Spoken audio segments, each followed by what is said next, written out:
ফ্যাসিবাদ বিরোধী যে ঐক্য, এই ঐক্যটাকে সবচেয়ে বেশি সুদৃঢ় করতে হবে।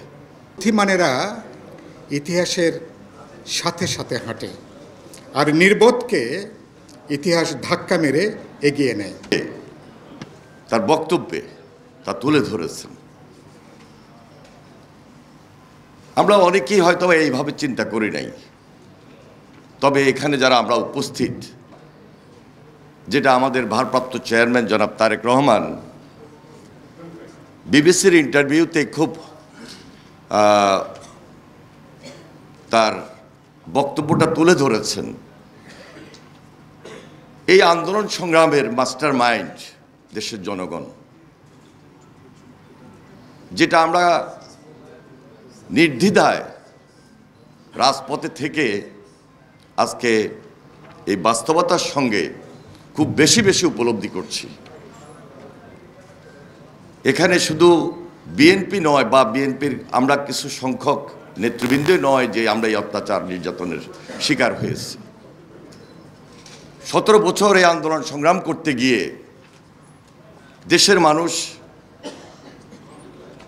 সাধারণ মানুষ, নেতাকর্মী সবাই নির্যাতিত বলেই জুলাই গণ অভ্যুত্থানে সেদিন এদেশের ছাত্র জনতা একসঙ্গে নেতৃত্ব দিয়েছিল। যারা শহীদ হয়েছেন, গুম খুনের শিকার হয়েছেন, আমি তাদের আত্মার মাগফিরাত কামনা করছি।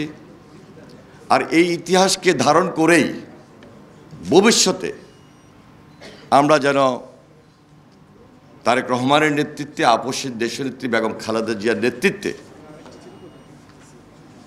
এই বাংলাদেশের নতুনভাবে যে চিন্তা, এই বাংলাদেশকে নতুনভাবে যে গড়া, সেই দিকটাকে আমরা সবচেয়ে বেশি প্রাধান্য দিই।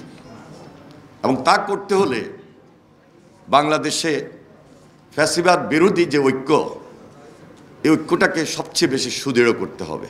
বুদ্ধিমানেরা ইতিহাসের সাথে সাথে হাঁটে, আর নির্বোধকে ইতিহাস ধাক্কা মেরে এগিয়ে নেয়।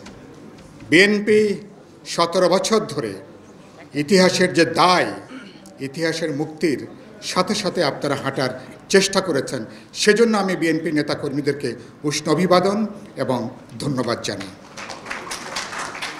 আমরা মন খারাপ করেছেন, একজন বললেন জুলাই যোদ্ধা। আমি বিপ্লবী ওয়ার্কার্স পার্টির নেতাকর্মীদের বলেছি, আমাদের শহীদ পরিবার যারা পার্টির শহীদ, তাদেরকে বলেছি 17 বছরে যারা ফ্যাসিবাদী বিরোধী লড়াই আমরা যুক্ত ছিলাম, আমাদের পরিচয় কি? অবশ্যই আমরা সবাই জুলাই যোদ্ধা।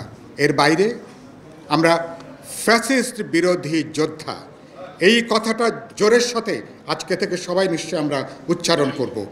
কারণ লড়াইটা হচ্ছে 16 বছর এবং 36 দিনের।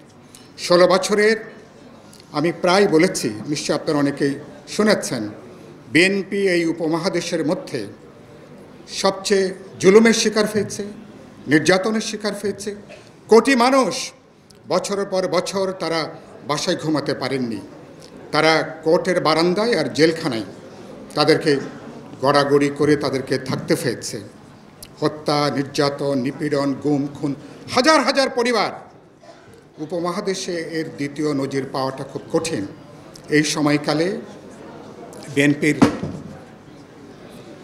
বিএনপির চেয়ারপারসন বেগম খালেদা জিয়া, বিএনপির অ্যাক্টিং চেয়ারপারসন জনাব তারেক রহমান, বিএনপির সংগ্রামী মহাসচিব মির্জা ফখরুল ইসলাম আলমগীর সহ স্ট্যান্ডিং কমিটির সংগ্রামী নেতৃবৃন্দ এবং বিএনপির সমস্ত সহযোগী অঙ্গ সংগঠনের নেতৃবৃন্দ, আপনারা যে অসাধারণ ভূমিকা পালন করেছেন, সেজন্য আমি আপনাদেরকে মোবারকবাদ জানাই, ধন্যবাদ জানাই।